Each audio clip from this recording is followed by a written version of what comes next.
So that song gave me some really beautiful reminders, saying that even though I realize how far apart we are, that love is going to see us through. And that's what that prayer shawl handout was about also, that we're here together, we're in love together until love brings us all back together again. So somewhere out there on Zoom is a beautiful woman by the name of Kathy Dryden, who is going to offer our reflection today. So Kathy, it's all you. Okay. I've been reflecting a lot recently on the topic of friendship of guardian angels. I've always believed that the concept of guardian angels was a bunch of baloney. My childhood brain had visions of purgatory jammed with the souls of all those nuns who duped kids into the fantasy of guardian angels. And the nuns weren't alone in their duplicity.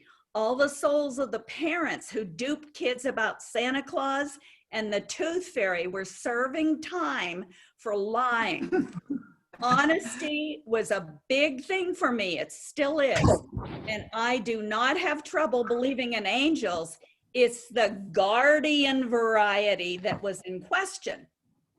Several weeks ago, I came upon a book entitled Angels in My Hair. It's an autobiography written by a woman named Lorna Byrne. Here's her picture. She's an Irish woman, a mother, a grandmother, a widow, who is thought by at least one theologian to be an Irish mystic, most like the medieval abbess and mystic Saint Hildegard of Bergen. Lorna is acknowledged by the Catholic Church. She travels around Europe and Australia speaking on the topic of guardian angels and the horrors of mistreatment and starvation of children around the world. People go to her for blessing and for healing. It seems that Lorna has been able to see angels from infancy.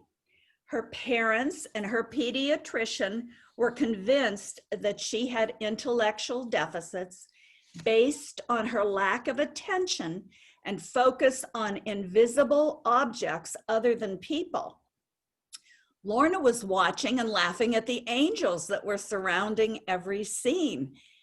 The sisters at the local school ignored her every year, unable to teach her to read or to write. Lorna suffers from severe dyslexia. In combination with her distractibility, she was a lost cause.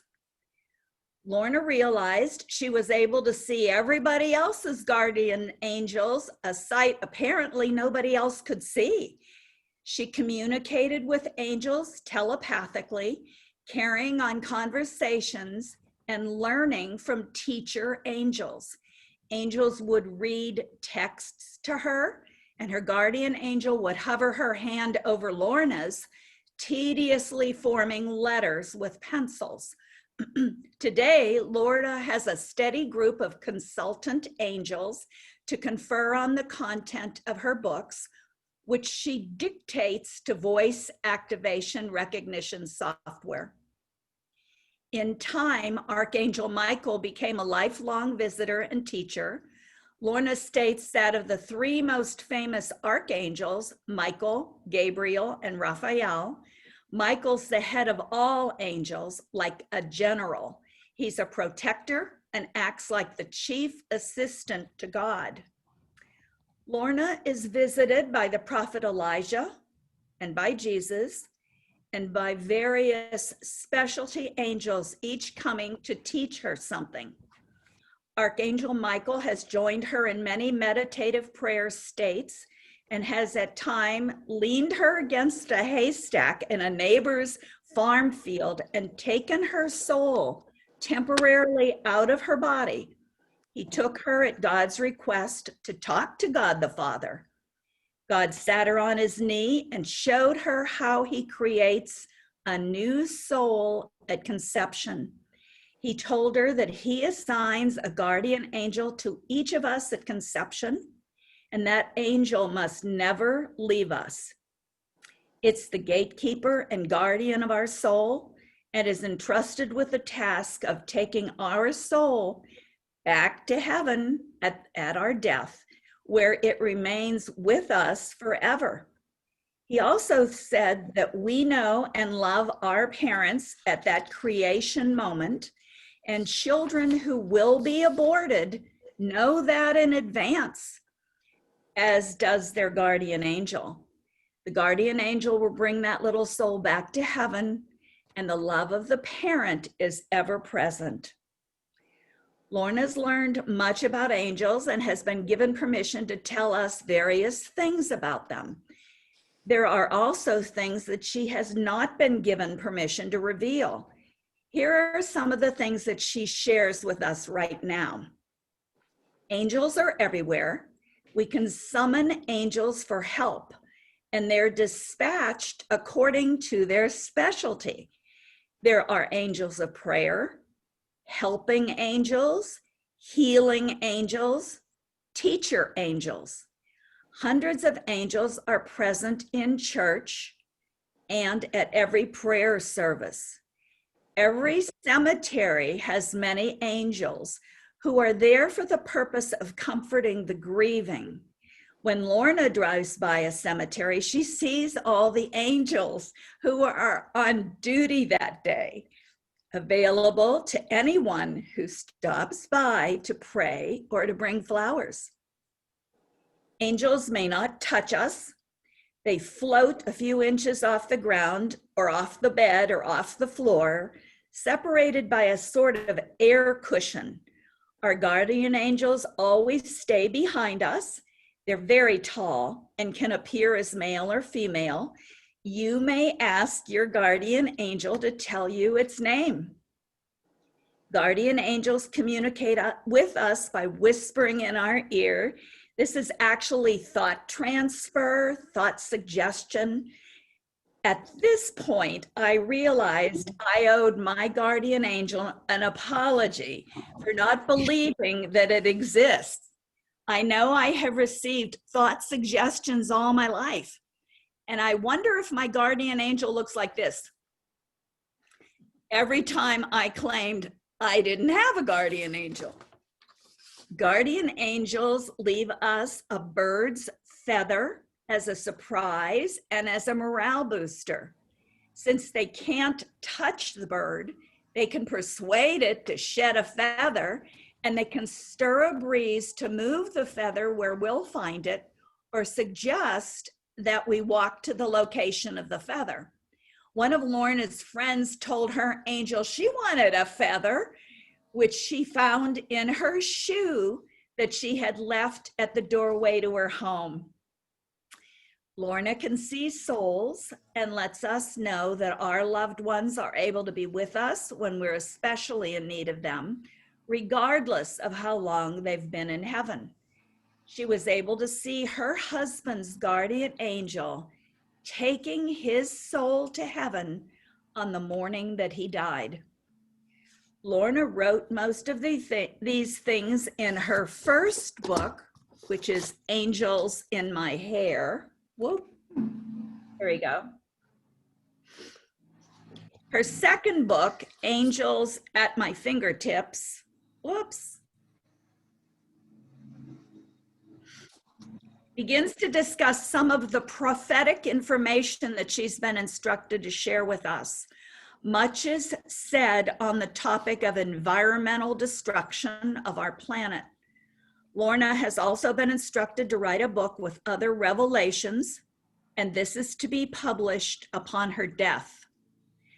I was supposed to share this last week, but Helene realized that Nancy had been scheduled to share last week, and she asked me to share my meditation this week instead. I have to laugh at the irony of the timing. Tuesday was the feast of Archangel Michael, the protector and guard, Gabriel, the messenger, and Raphael, the healer and guide. And tomorrow, October 2nd, is the feast of guardian angels. As I think about relationships with my guardian angel, I was struck by a line from this week's chapter on Deborah. Friendship is one of the great ritual resources of human existence that drives us beyond the superficial to the meaningful. I think it's time for me to consider the value of friendship with my guardian angel. Thank you, Kathy. I don't know if you guys all remember, but we did, Sharon Pfister one time did a presentation on guardian angels. And I remember looking out at the crowd and visualizing all these angels sitting behind everybody. And as I recall, Sharon Pfister had a really buff, good looking angel. So we all wanted to sit next to her. I called her and I asked her, how did she find out his name was George? And she said that one night as she was lying in bed, ready to fall asleep, she decided to ask him if she could see him and tell her his name. And so she saw his face in front of her and she heard George. My husband's also very big into angels, and he read an angel book years ago. And he said that in a dream that his angel came to him and wrote his name on a chalkboard, and his angel is the angel Raphael, which is hysterical because my husband's very aggressive and loud and outgoing, and Raphael's the healer. So is Tom supposed to become a healer, or is Raphael trying to heal Tom? I'm not sure which is happening there. But I love the angels, so thank you. That was wonderful. So we're going to start today with the chapter on Deborah, who is our example of wisdom. And Sister Joan opens this chapter with the example of growth from a quote from the Buddha. The Buddha says the rule of friendship means that there should be mutual sympathy between them, each supplying what the other lacks and trying to benefit the other. She then continues by writing, one of life's most precious lessons is that we must learn to choose our friends as well as to find them. So those kind of tie in together. So this made me wonder, well, how's that working in my life? Did I choose my friends, or did God place some friends there for me? But then I began to reflect, because I started thinking about when was the first time I really had a friend memory. And the story of my very first friend memory is interesting because my dad was in the military. So we moved all over the place, and we never lived much longer than 18 months anywhere. So I never had, long-term friends. But when I was about 14 years old, I worked at the local bowling alley as a scorekeeper. Before they had the big electronic things, there used to be us little people that used to sit there and keep score. And during that time, I befriended another one of the scorekeepers. And I have to tell you, I don't even remember her name. But in between leagues or in between jobs, we would sit and chat. And we did this a couple of times a week. So she became my friend. So one night at the bowling alley, one of the boys hurt my feelings. And so I was running out the door, and in the perfect timing, she was coming in the door, and she saw that I was crying.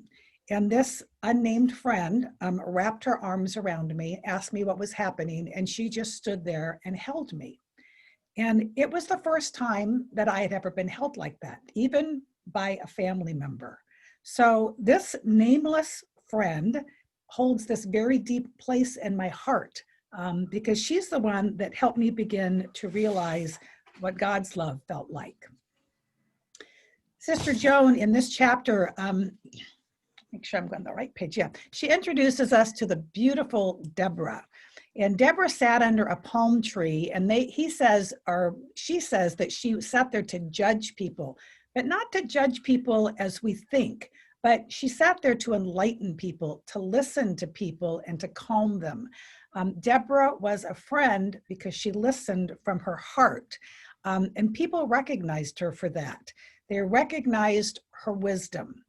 Wisdom cannot be taught. Wisdom is what we get from living our lives. But we must always seek wisdom. And I was taught a process many years ago by the pastor of my church when my husband and I were trying to make a big decision in our lives. So he says in decision making, you have to have 3 steps. He says, first, you have to pray about it individually. You pray, and then you seek wisdom. You go to a trusted advisor. You pray what the advisor says, and then together you come together and make your decision.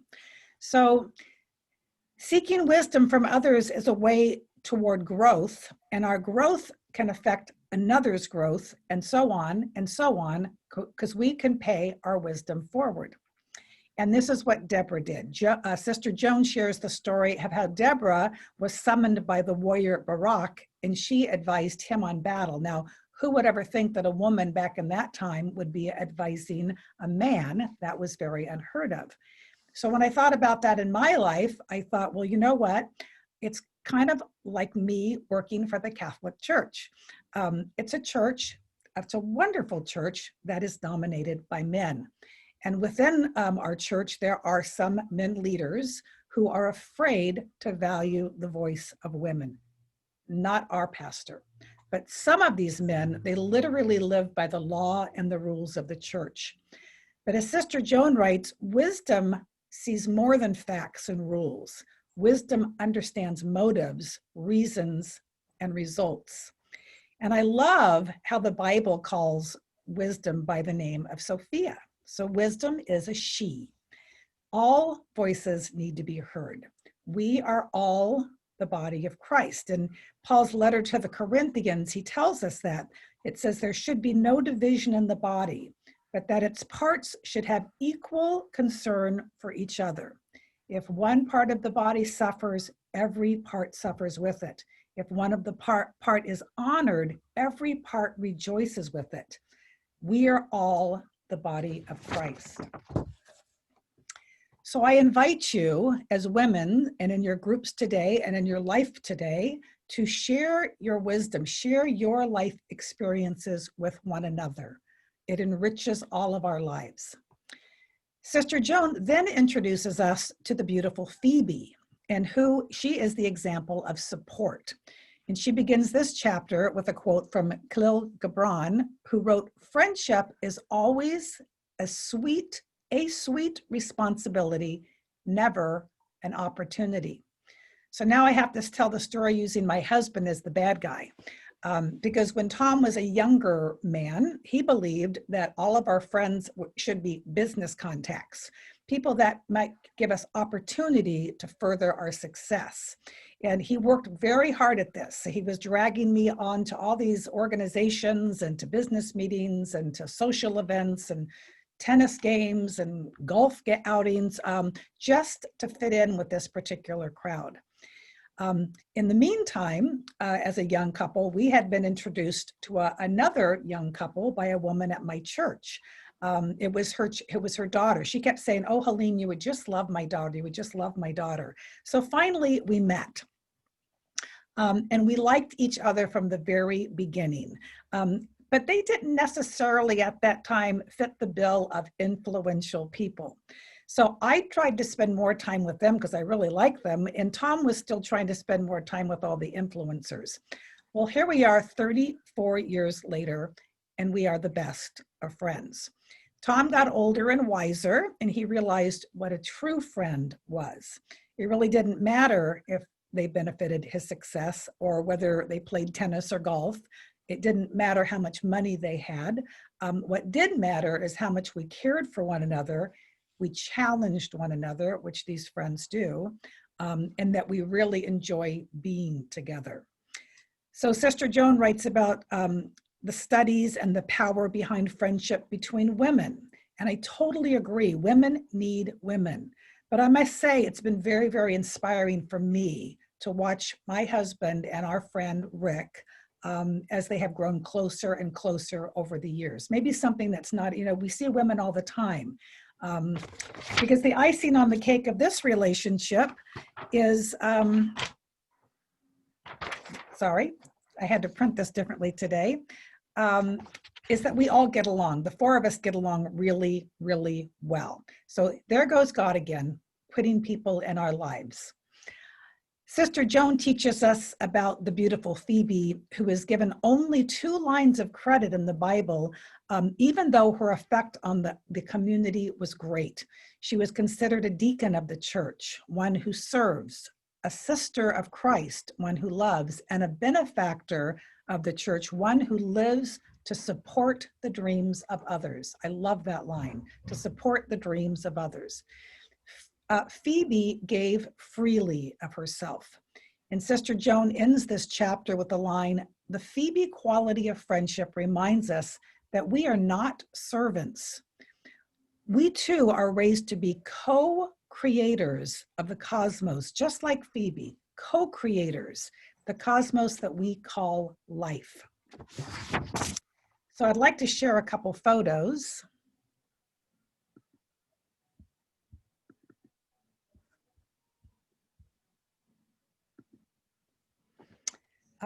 Yesterday, our co-creators of the Free to Be group sponsored a drive-by pickup for prayer shawls. Gosh, I hope I'm gonna be able to do this. Oh, there they go. I can swipe over. So like Phoebe's, whose simple acts of giving helped co-create her community, these ladies have had the same effect. There has already been healing supplied by the simple act of giving out this prayer shawl. One woman reached out to me before they were handed out with an email. She has just lost her daughter, and she emailed, she says, "Could I please have 2 prayer shawls? I need one for me and I need one for my other daughter, as we are in mourning," and they felt that they would have complete comfort by this shawl. I received another email stating that one of the women in her group last week was quite upset during their meeting, and she wanted to make sure that this woman was going to get a shawl. So I made sure that happened. I confirmed that she would be there for pickup. And then yesterday, Bob DiCarlo stopped by my office, and Bob, he's our music minister here. He cares for his elderly mother, Mary Margaret, who used to be a member of Free to Be. So I thought, oh my gosh, I'm going to send a shawl home to Mary Margaret. Within an hour, I got a beautiful picture of Mary Margaret, and Bob said that she broke down into tears when he handed her this shawl. And I know of other shawls that have already been handed out for people that were already in need. So healing has already taken place. My email box this morning was just filled with thank you emails. And as we came on today to the meeting, thank you for everybody. So just like Phoebe, our gracious Shaw team is offering support to those in need. I do believe that we are good examples of both growth and support for one another. So it is now time to break into groups. I did send the questions. Let's see, I'm going to stop.